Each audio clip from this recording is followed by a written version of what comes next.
আসসালামু আলাইকুম। আমাদের আসল সমস্যা আসলে কোথায়, এই বিষয়টা একটু ক্লিয়ার হওয়া দরকার।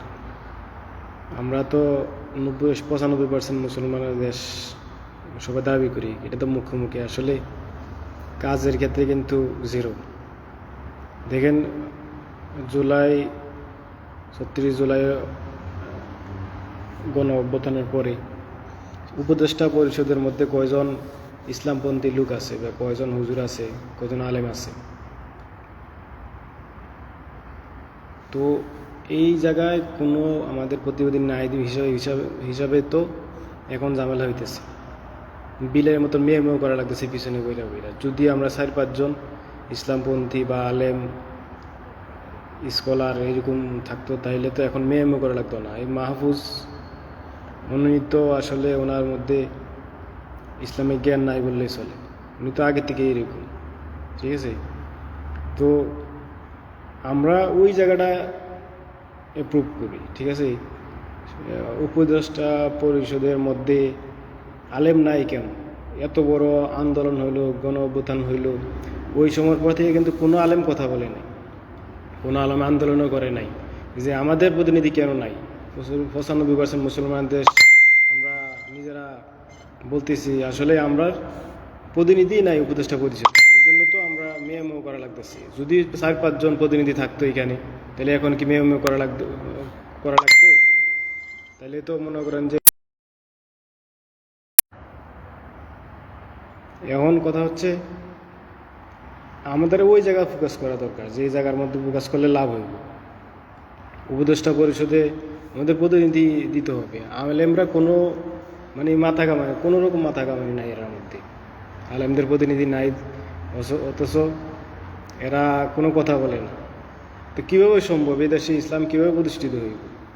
এই নন ইসলামিক যারা আছে এরার মাথা পা ধরে ধরে দেশ কি সামনের দিকে গিয়ে যাইব, ইসলামিক রাষ্ট্র হইব? এটা সম্ভব আদৌ?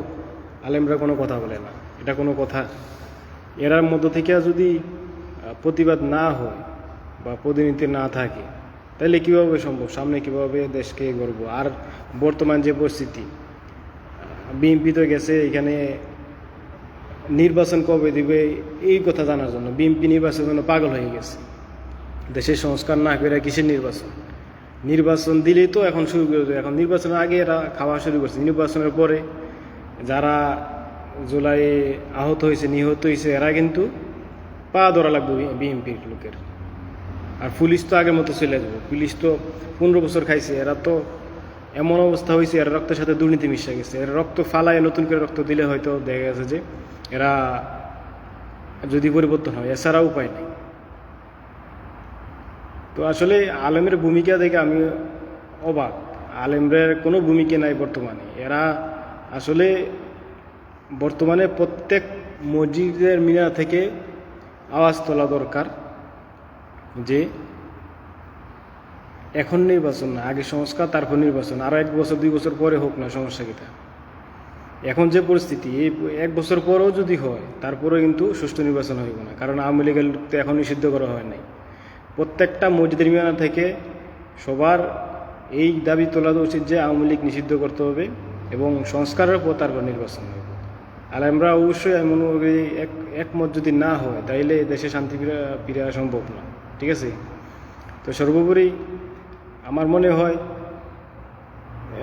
উপদেষ্টা পরিষদের 44টা মন্ত্রণালয় আছে, এর মধ্যে 21টা মন্ত্রণালয় দায়িত্বে আছে 21 জন, ঠিক আছে? বাকি 23টা এখনও আছে। ওই মন্ত্রণালয়গুলি তো আমাদের আলেম সমাজ বা ইসলামিক স্কলার যারা আছে তারা নিতে পারে। তারা নেওয়ার পরে কিন্তু আমরা যারা নিজেরাই 95% মুসলমান দাবি করি, তাহলে আমরা একটা শক্তি হইব। এখন যারা আছে, এখন তো মনে করেন যে কেউ ভারতের এজেন্ট, কেউ আওয়ামী লীগের এজেন্ট, কেউ বিএনপির এজেন্ট। তো কীভাবে আপনি এই বলেন যে আপনার অধিকার আদায় করবেন? তো মাহফুজ তো এরকম বলবই, এ তো ইসলামিক মূল্য একটু ধারণা নাই এর মধ্যে, তো এত কথা বলবি, এরকম কথা তো বলবি। যদি উপদেষ্টা পরিচিতে আমাদের প্রতিনিধি থাকতো, তাহলে তো আমরা মেয়ামো করা লাগতো না। এখন তো ফেসবুকে মেয়ামো করা ছাড়া কোনো উপায় নেই।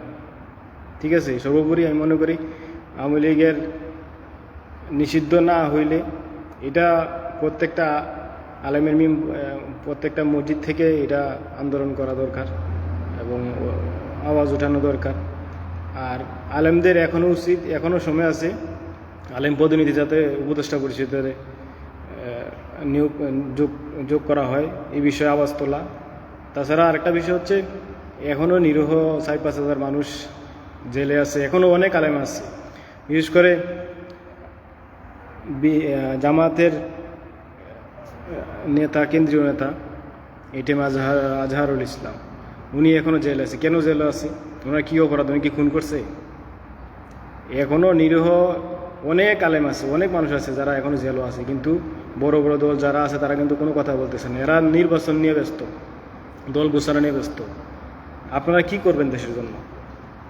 কি করবেন? বিএনপি এত পাগল হয়েছে, আপনার নাম ধরে বললাম, আপনারা কি করবেন দেশের জন্য? আপনারা এখন কি করতেছেন, সামনে কি করবেন? আপনারা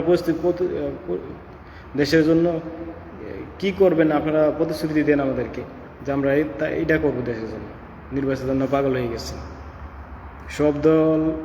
আগে সংস্কার করুন, নিজেরা আগে পরিবর্তন করুন, তারপর দেশ পরিবর্তন করতে আসে। ঠিক আছে, আসসালামু আলাইকুম।